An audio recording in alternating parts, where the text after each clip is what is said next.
Assalamualaikum warahmatullahi wabarakatuh. Hai para pencinta catur dan para catur mania, selamat datang kembali di Legenda Catur Dunia. Rapid Chess Championship yang ada di chess.com sudah memasuki minggu ke-18 dan tadi malam sudah memainkan babak knockoutnya kawan. Dan kita sudah dapati siapa pemenang di minggu ke-18 ini. Dia adalah Dmitry Andreikin. Berarti sudah 3 kali ini Dmitry Andreikin menjadi pemenang di turnamen mingguan ini. Dmitry Andreikin ini berhasil sampai ke final dan menjuarai minggu ke-18 ini setelah sebelumnya di kuarter final dia bertemu dengan pecatur India, mengalahkan pecatur India ini kawan, dan berlanjut mengalahkan pecatur Ukraina Alexander Bortnik, langsung bertemu dengan Jeffrey Xiong di partai final. Jeffrey Xiong sendiri mengalahkan pecatur asal Rusia juga, si Jeff langsung juga mengalahkan Levon Arionian di semifinal kawan. Sedangkan Hikaru Nakamura langsung dikalahkan Levon dalam permainan rapid di quarter final. Dan di partai final, Jeffrey Xiong ini kalah oleh Andreikin di permainan blitz 3 menit increment 2 detik. Kita akan ulas permainan blitz mereka kawan, langsung kita ke atas papan. Jeffrey Xiong bermain sebagai putih, mengawali dengan pembukaan kuda F3 dengan ready opening, dibalas dengan kuda F6 oleh Dmitry Andreikin. Selanjutnya pion C4 berubah dalam permainan English opening, pion E6. Pion B3 ingin Viajento gajah gelap, pion D5 menantang pertukaran pion pusat, ditolak gajah B2. Selanjutnya gajah E7, pion G3 ingin double Viajento, rokade oleh Andreikin, gajah G2 dan pion B6. Ingin mengimbangi gajah Viajento putih di diagonal terang panjang. Di sini Jeffrey Xiong rokade dan gajah B7 lanjut Andreikin, dan Jeffrey Xiong melanjutkan pertukaran pion pusat, pion C pukul pion D5, dipukul balik dengan kuda. Memukul balik menggunakan pion ini 11-12 kawan. Jika kita menganalisanya dengan engine sama saja, tidak terlalu, ya keuntungannya tidak terlalu banyak didapat oleh kedua pemain. Andreikin memilih memukul balik menggunakan kuda agar mempunyai kuda yang cukup sentral di posisi pusat, dan selanjutnya di sini pion D4 dimainkan oleh Jeffrey Xiong untuk mendapatkan kontrol petak pusat dengan pionnya. Di langkah berikutnya pion E4 mungkin siap dimainkan atau melanjutkan pengembangan kuda ke D2 menantang pertukaran kuda di C3 bisa jadi. Kuda D7 lanjut Andreikin, kuda B berkembang memilih ke petak D2. Mungkin di langkah berikutnya persiapan untuk mendukung pion E4-nya, menolak untuk menantang pertukaran kuda kawan, dan selanjutnya pion C5 didahului oleh Andreikin menantang pertukaran pion pusat, ditolak pion A3 dimainkan, mengontrol peta B4 untuk menghindari ancaman manuver kuda hitam yang ingin manuver juga mungkin ke peta ini jika pion E4 dimainkan. Peteng C8 lanjut Andreikin mengisi lajur C yang semi terbuka. Sekarang pion E4, kuda sudah tidak bisa manuver ke petak-petak ini kawan. Di sini kuda mundur ke petak F6, ancam pion beteng E1 dimainkan memperkuat posisi pion. Dan di sini Dmitry Andreikin melanjutkan pertukaran pion C pukul pion D4, dipukul balik dengan kuda. Langkah ini sedikit kurang bagus kawan, engine menyarankan pion E5 terlebih dahulu dimainkan. Kuda ambil balik pion hitam dan selanjutnya kuda C5 memberikan pressure lebih bagi pion putih E4, juga persiapan manuver ke sini. Oleh karena itu beteng naik ke peta E3 menjaga peta D3, dan di sini menteri hitam naik ke peta D7. Segera mengkoneksikan kedua beteng, beteng F siap keluar untuk mengisi lajur D, dua beteng juga sudah siap di dua lajur yang sudah full terbuka kawan. Di sini pion A4 dimainkan. Apakah didorong lagi untuk membuka lajur A bagi betengnya nanti kawan? Langkah terbaik ya langsung menggeser beteng tadi ke lajur C, merupakan salah satu pilihan terbaik kawan, atau bermain dengan pion F4. Tapi pion A4 dimainkan oleh Jeffrey Xiong. Beteng F bergeser ke D8. Selanjutnya pion A5 melanjutkan rencananya kawan untuk membuka lajur A ini. Berharap nanti pion ini pukul pion, dipukul balik, kudanya siap manuver, ambil pion ini, ancam menteri, ancam beteng, atau manuver ke peta E5. Mungkin itulah rencana dari Jeffrey Xiong, tapi dia melupakan sesuatu kawan. Hitam mempunyai pion E5, ancam kudanya. Jika kuda ini tidak manuver ke peta F3, kuda D2-nya bisa tewas kawan. Dan memang salah satu langkah terbaik adalah kuda mundur ke F3. Tapi Jeffrey Xiong memilih kuda lompat ke peta F5. Berharap Menteri Hitam ambil kuda D2, dia mendapatkan gajah dengan tempo skak kawan. Tapi gajah dipertahankan oleh Dimitri Andrekin terlebih dahulu ditarik mundur. Coba kita mundur ke posisi ini kawan. Kenapa tidak memilih langkah kuda ke peta F3 ini? Maka hitam melanjutkan kuda G4 ancam beteng. Beteng mundur ke E2 mempertahankan pion F2 serta kudanya kawan dari ancaman Menteri Hitam. Dan di sini hitam melanjutkan dengan kuda D3 ancam gajah kawan. Selanjutnya apakah dipertahankan beteng B1 atau beteng A2? Dari engine menyarankan kuda C4.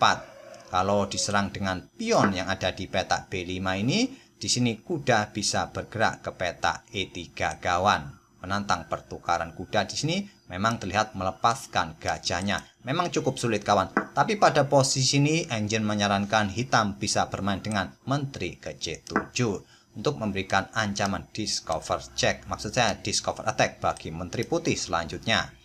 Dan mungkin menteri akan ke peta F1 menghindar. Selanjutnya gajah C5. Cukup berat pion F2 ini mendapatkan tekanan dari perwira hitam. Posisi hitam benar-benar perkasa atau dominan pada posisi seperti ini kawan. Sangat tertekan posisi putih. Tapi di sini tadi kuda memilih ke peta F5, gajah mundur ke F8 dan selanjutnya gajah ambil pion yang ada di peta E5. Sulit untuk mempertahankan posisi kuda kawan. Dengan beteng di peta E2, maka selanjutnya adalah kuda akan ambil pion E4, tetap memberikan pressure di sini kawan. Jika disikat oleh gajah, masih disikat oleh gajah ataupun dengan kuda tetap memberikan pressure di sini sangat sulit. Ataupun pada posisi ini gajah ini mencoba membackup di peta C1, maka selanjutnya gajah akan ambil pion yang ada di peta E4, menantang pertukaran, ancam kuda di sini. Dan jika dilanjutkan kuda ke H4, gajah bertukar gajah terang dipukul balik oleh kuda. Dan di sini kuda C bisa lompat ke peta E4, sekali lagi memberikan tekanan di sini kawan. Beteng mungkin turun ke peta E2 dan selanjutnya gajah siap memberikan tekanan keluar ikut bermain juga. Sangat berat bagi putih untuk menghadapi tekanan-tekanan berikutnya. Mungkin di sini tadi Jeffrey Xiong berpikir tidak terlalu lama juga ya, daripada kehilangan kuda cuma-cuma dia mendapatkan pion yang ada di peta E5. Simple Andrekin ambil kuda D2, menantang pertukaran ditolak, menteri bergerak ke F3. Jelas sangat logis kawan langkah menolak pertukaran karena berharap dengan banyaknya perwira masih bisa memberikan ya paling tidak kombinasi-kombinasi yang bisa merepotkan hitam. Jika kalian sudah unggul perwira memang sebisa mungkin untuk melakukan pertukaran untuk mempermudah atau menyederhanakan bidak-bidak di atas papan sehingga cara berpikir kita juga lebih sederhana kawan. Dan di sini Andrekin melangkah kuda ke peta D7 kawan. Pada posisi ini, putih juga mempersiapkan serangan yang cukup serius kawan. Langkah pengorbanan kuda H6, jika diambil oleh pion G, menteri siap pukul kuda, ancaman skakmat, cukup serius langkah dari putih di langkah berikutnya. Oleh karena itu, di sini kawan, kuda D7 lanjut Andrekin, ancam gajah, memproteksi kuda F6-nya, juga memberikan jalan bagi beteng bergerak ke C1. Gajah mundur. Beteng C1 skak, disikat, dipukul balik skak, ditutup oleh gajah satu-satunya langkah. Gajah A6 memberikan ancaman skak mat. Menteri bergerak ke peta G2 mempertahankan posisi. Dan pada posisi ini melihat gajah ini ya tidak bisa bergerak kemana-mana. Menteri juga tidak akan berani meninggalkan gajahnya. Dan di sini Andrekin memanfaatkan temponya untuk pukul atau ambil pion A5. Mempersilahkan gajah ambil pion A7-nya. Ditolak. Pion E5 dimainkan. Kuda G4 ancam beteng, beteng naik ancam kuda. Dan Andrekin di sini memutuskan dengan langkah terbaik. Kuda D ambil pion E5, bagus. Kuda G ambil pion E5 terlebih dahulu dipilih oleh Andrekin, juga bagus. Disikat oleh gajah, artinya melakukan pengorbanan kuda di sini kawan, disikat oleh beteng. Tapi coba lihat. Sekarang beteng ini siap meluncur ke peta D1 memberikan ancaman yang serius kawan. Tapi jika sekarang beteng ini langsung digeser, maka kuda E3 jawabannya. Andrekin memilih dengan langkah gajah pukul gajah terlebih dahulu. Di sini putih atau Jeffrey Xiong menyerah di langkah ke-28.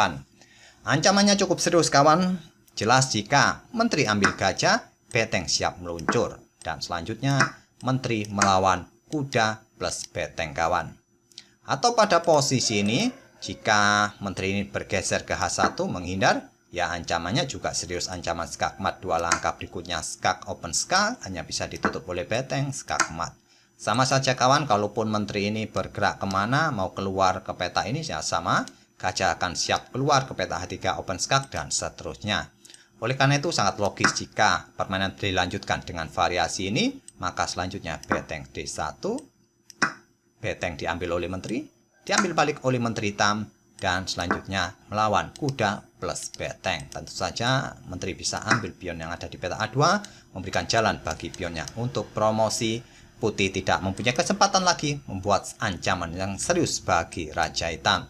Pion H5, pion G siap dimainkan untuk membuka ruang lebih bagi Raja Hitam. Sudah tidak ada harapan bermain remis apalagi menang. Apalagi kontrol waktu dari Jeffrey Xiong sudah hanya menyisakan beberapa detik saja kawan. Itulah kawan permainan Dimitri Andrekin yang mengalahkan Jeffrey Xiong di partai final minggu ke-18 dalam game Blitz 3 menit increment 2 detik. Permainan Andrekin ini sangat bagus kawan. Akurasinya sekitar 95% berbanding 85% dari Jeffrey Xiong. Walaupun dalam permainan Blitz sangat bagus akurasi sebesar ini kawan. Dan jika kita menganalisanya menggunakan Stockfish 11 ataupun 15, kebetulan saya menggunakan Firefox. Jadi engine yang disediakan oleh Chess.com adalah versi 11. Kalau kalian menggunakan Chrome, versi 15 akan disediakan oleh Chess.com. Memang ada perbedaan kawan, tapi saya juga kurang tahu kenapa harus begitu. Sangat bagus permainan Dimitri Andrekin, tidak ada langkah-langkah yang berwarna kuning. Semoga permainan dari kedua pemain ini bisa menghibur kalian kawan, dan kita akan bertemu di video-video berikutnya. Nanti sore mungkin saya akan coba ulas satu game lagi dari Rapid Chess Championship yang ada di chess.com, ataupun juga jika nanti ada game bagus di turnamen Praha Chess Festival, saya akan coba mengulas Praha Chess Festival. Kita akan bertemu di video-video berikutnya. Terima kasih. Wassalamualaikum warahmatullahi wabarakatuh.